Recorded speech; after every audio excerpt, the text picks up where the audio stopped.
日韓通貨スワップ。はいどうもカッパ園長です。スワップなかったんだって、っていう話なんですけどもね、覚えてらっしゃいますかね。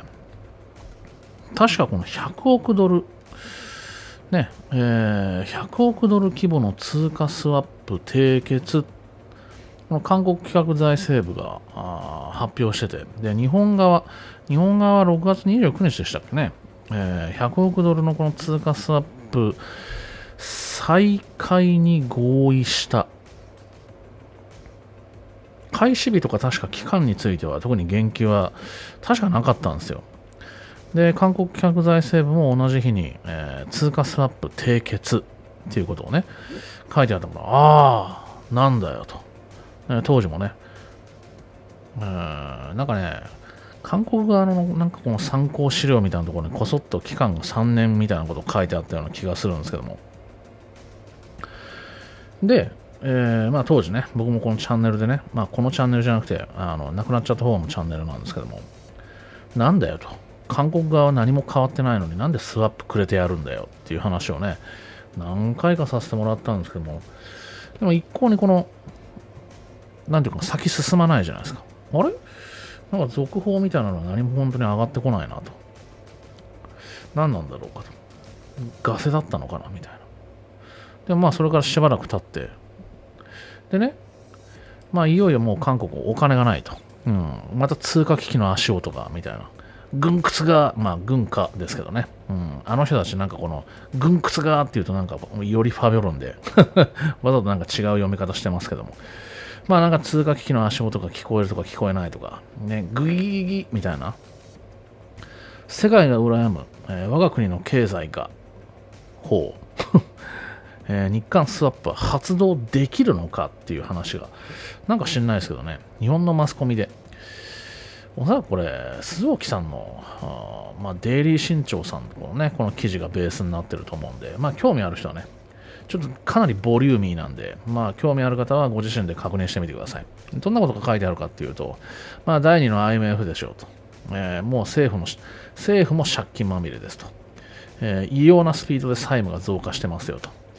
地雷原って書いてありますけど、地雷原はね、この個人の、企業、政府、個人も、借金まみれですよと。そうですよね。トリクルダウンとかってなんかこの嬉しそうにこのファイロってましたもんね。でなんかこの不動産の話とかね、マンション価格は4年で倍になったとか、あとこの利上げで破産する韓国の人たちみたいな。でこの企業の4割がいわゆるこのゾンビ企業ね、もう生きてんのか死んでんのかよくわかんないと。でそんな中ね、なんとかありなんとかありってよく言われていたこのウォンを必死で買い支えるっていうね、とか、あとこの中国頼みにもうそもそもこの限界だと、だってだいぶ昔にもう言われてたじゃんね。でこの眉唾のね、この要はこの帳簿上っていうのかな、数字上はなんかこの経常黒字ね、そうでもないように見せかけているっていうね、だったらさ、そもそもね、じゃあスワップとかいらなくねっていう話なのに、なんであそこで。こっからね、じゃあちょっと見ていきましょうかね。日韓スワップがもう実際本当にあるのかないのかですよね。どうもなさそうだみたいな。本当かなって。じゃあ、なんか締結で合意したっていう話はそもそも何だったのか。わざわざなんかないものがあるっつって韓国と一緒になって日本側も嘘をつく理由は何だったのか。おかしいですよね。いや、そんな話はないって。ね、いつも通りこの打ち消しゃいいだけの話なのに。で、なんか本当にね、なんか切り札として、この日韓通貨スワップとやらが、今も存在するのかが、なんかどうも怪しいと。さっきもちょこっと言ったように、この日韓両政府がこの6月29日ですよね、このスワップ締結するっていう発表をしたんですよ。ところがね、日本のこの財務省が、23年9月18日現在として発表しているこのアジア諸国との、二国間通貨スワップ取り決め、いわゆるこの世界中のこのアジア諸国との、日本がどんなスワップをこの交わしているかっていう、なんかそういう一覧っていうのかな、あるんですけど、そこにね、この韓国っていう項目ないんですよね。だから韓国とはこのスワップ締結、やぶさか止まり、実際は交わしてないっていう。だって交わしているんだったら財務省のこの発表一覧になきゃおかしいですもんね。でそれはそれでね、じゃあ財務省がなんか記入漏れなのか、でそもそもこの財務省の今現在の状況が正しいとするなら、じゃああの発表は何だったのか、ね、誰が間違えて誰が嘘こいてんのかっていうことですよね。国際金融専門家が主催、しているこのなんか新宿会計士政治経済評論っていうのがあって、日韓通貨スワップはどうなってるのかっていうね、なんかおかしくねと、財務省の発表とね、政府の合意を発表した、なんか内容食い違ってると。だからまあ少なくとも現時点においてこの日韓通貨スワップは、発行していないっていう、事実、財務省がね、嘘ついてない限り隠し、そもそも嘘つく必要も隠す必要も日本側にはないですからね、ないもんはないし、ね、やったもんはやった。でもどうだろうね、通貨スワップ、ね、やっぱりこの締結するってなると日本国内から、日本国民からこの突き上げが激しくなるから、本当は締結発行してるんだけど隠してるっていう可能性は本当にないかな。では一応ね、この記事ではね、どうも通貨スワップは発行してないと。専門家の間ではスワップ期間に関して日韓の間で調整がついていないっていう推測があるらしくて、調整ついてねえのになんか締結っていう発表するのかな。日本側が6月29日に発表した、第8回目、第8回日韓財務対話プレスリリースとやらでは100億ドルの通貨スワップにこの再開に合意したとあるだけで、ね、この開始日とか期間にはその時点では言及なかったんですけども、で、同じ日に発表したこの韓国企画財政部の方の、韓日100億ドル規模通貨スワップ締結、本文では2015年2月の終了当時と同じ、US ドルで100億ドル規模で締結することにしたとあるだけ。たださっきも言ったように参考資料のところにこっそり、期間が3年、ね、ちょこちょこっとなんか、だか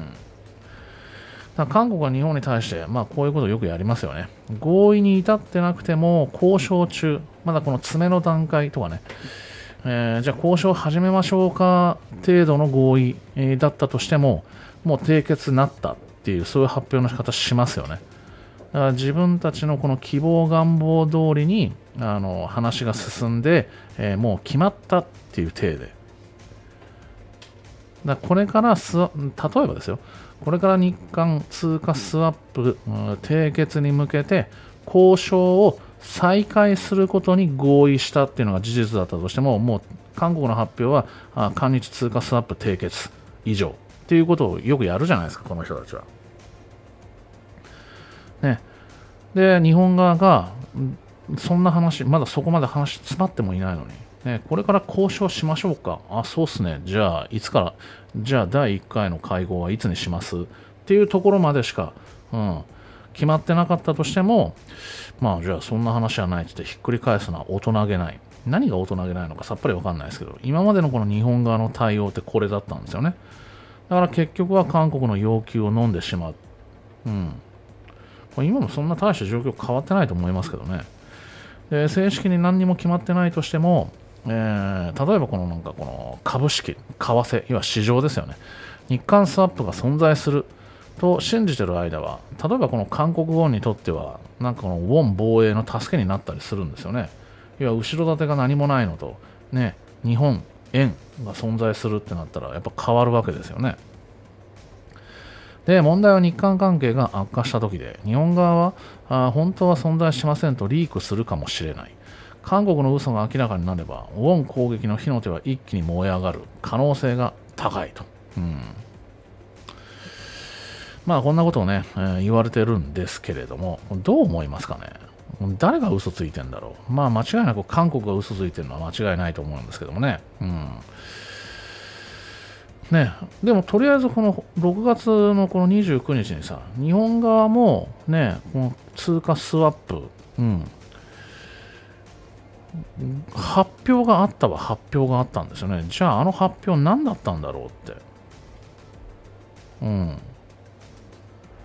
まあスワップが発動してもね、別に借金が減るわけではないんで、ね、特にこの韓国側、この特効薬かなんかと勘違いしてる節ありますし、ATM と間違えてましたもんね、前回だってね。まあ魔法か何かだとね、この勘違い、してるっぽいんですけども、これはどう受け取ればいいのかな。日韓通貨スワップなんてものは実は締結はされてなかったっていう判断でいいのかな。ね、実際は締結されていないと。財務省の公表資料が正しいとするんであれば、そういうことですよね。まあ、なんかね、この国家、企業、家計、債務、合計いくつって言ってたっけ ?600 兆、600とか700兆とかって言ってましたよね。仮に100億ドルのこのスワップが本当にあったとしても、もう本当、スズメの涙、焼け石に水ですよね。だから日本にとってはこの100億ドルのこのね、この税金がね、このドブに捨てる格好になるので、それはそっちが問題なっていうだけであって、まあ、韓日スワップとやらをね、望んでいるこの韓国民にとっては、ね、取り決めでの100億ドルっていうのはなくて、ね、事実上の上限なしっていう認識なんだってね。だからそう思わせておいた方が、まあ、うるさくなくて、ね、いいのかなんだかよくわかりませんけども。てか、スワップってさ、要はそこにあるっていうことに意味があるんであって、それを手つけてこの使う時点でもう終わってるわけですよね、本当はね。韓国だけですよね、そういう認識じゃないのは。他はみんなそうですよね。あとこのホワイト復帰、これも協議を再開するかもっていうのが実態としては正しいんであって、まあどうもね、僕はこのなんか、岸田政権のこの対韓国、